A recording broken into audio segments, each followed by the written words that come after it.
maxamuud darwiish wuxuu ahaa qoraa gabaya reer falastiini ah hadal yaqaan ah. wuxuu ku caanbaxay samaynta suugaanta carabta gaar ahaan qasiidooyinka.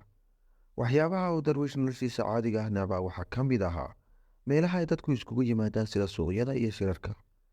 wuxuu ugu necbaa inuu tago goobaha xafladaha lagu qabto. darwiish wuxuu aad u jeclaa inuu wax qoro iyo inuu cabo kafaga madow. maalin ayaa darwiish waxaa xaflad ku casuumay in ay saaxiibba ahaayeen. wuxuu xafladii tegay isagoo aanan niyadu haynin, balse doonaya inuu saaxiibkiis ku qanciyo. laakiin waxay wax walba isbedeleen markii uu darwiish indhaha ku dhuftay gabar ka mid ahayd dadka goobta jooga oo aada u soo jiidatay. indhaha ayuu la raacay gabadhii iyadoo la sheekaysanaysa gabdho kale oo ay wada socdeen. kadib xafladii waxay dhammaatay. darwiish oo aanan ogeyn inta saaca goobta joogay habeenkii markuu gurigiisa tegay wuxuu aada u fakeray sida uu gabadhaasi maalin kale kula kulmi lahaa. darwiish wuxuu weydiiyey saaxiibkiis inuu garanayo gabadhaas, balse saaxiibkiis oo maalintaas gabdho badan ay marti u ahaayeen wuxuu u sheegay inuusan xasuusan karin. maalinkaas kadib darwiish dabeecadiisii way isbedeshay, wuxuuna sameeyey qaab walba uu gabadhaas ku arki karay. wuxuu dhigtay xaflad aanan wax magac lahayn, wuxuuna ku xasuumay dhammaanba dadkii maalinkii oda joogay xafladii ka dhacday guriga saaxiibkiis. way imaadeen dadkii oo dhan, balse ma haysan inama gabadhii uu darteed xafladda u dhigay.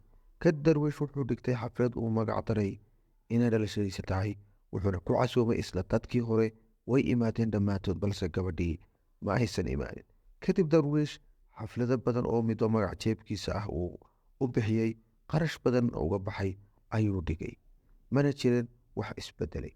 markaas wuxuu darwiish qoray qasisadii caanka noqotay ee la magac baxday intidaar, sugitaan, taasoo ereyada lagu xasuusto ay ka mid ahaayeen: ma jiro jacayl u eg jacayl, mana jiro habeen u eg habeen.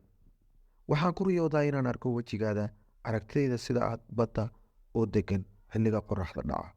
wejiyada dadka waxaa ku soo xasuustaa wejigaada, balse wejigaadu wuxuu xasuusiyaa wax walba. marka ay diyaaraduhu qarsoomaan ayay shimbiruhu duuli doonaan ayagoo aada u cadcad. waxay garbooda ku tirtirin doonaan raadkii diyaaradda. taasi waa xornimo, waa jacayl ku imaanaya sida gugaca, kuna tegaya sida biriqda. maxaa ka fiican shilka? maba laha wax sugitaan ah. qalbiga hadduu isdaboolo waa sida birta, ma xanuunsado oo ma aadaro. kan fikiraa uu qaldamaa, kan gabyaa been ayuu sheegaa, kan aarsiga u socdaa uu dadaalaa, kan wax jecelna uu sugtaa. haweenka oo dhan waxay ereyadaada u yihiin sahay jid mar ah, balse adigu waxaa tahay dhuuxii qasiidada. nabadgelya dushiisa ha ahaato. jacaylka maalin uun imaanaya, maalin uu dhimanayo, maalin uu asxaabtiisa bedelayo. fanaaniin badan oo caan ah ayaa maqlay inuu darwiish alifay qasiido aada u macaan. waxay ka codsadeen inuu aqriyo beejaj ka mid ah si ay ugu luuqeeyaan, balse darwiish wuu diiday. wuxuuna yidhi waa arrimo xaqiiq ah, waana sir shakhsiyeed. kadib darwiish markii uu xanuunsaday waxaa loo qaaday Maraykanka si loo sameeyo qalliin dhanka wadnaha. si uusan saalada qalliinka fuulin wuxuu qasiidadii u aqriyey fanaanka caanka ah ee reer Lubnaan ee lagu magacaabo Marcel Khalifa, kaasoo ku luuqeeyay iyadoo laxan macaan la saaray, balse darwiishna si uma yeelan inuu dhageysto qasiidada oo la xamaysan. qalliinkii ayuuna ku geeriyooday sanadkii 2008, waxaana lagu aasay magaaladii uu wax badan yahuudda kula dagaalamayay ee Ramallah. haddii aad halkan soo gaadhay waxaan kaa codsanayaa inaad channelka Xinjiraha Jacaylka subscribe saarto, like garayso, muuqaalkana share garayso. mahadsanid.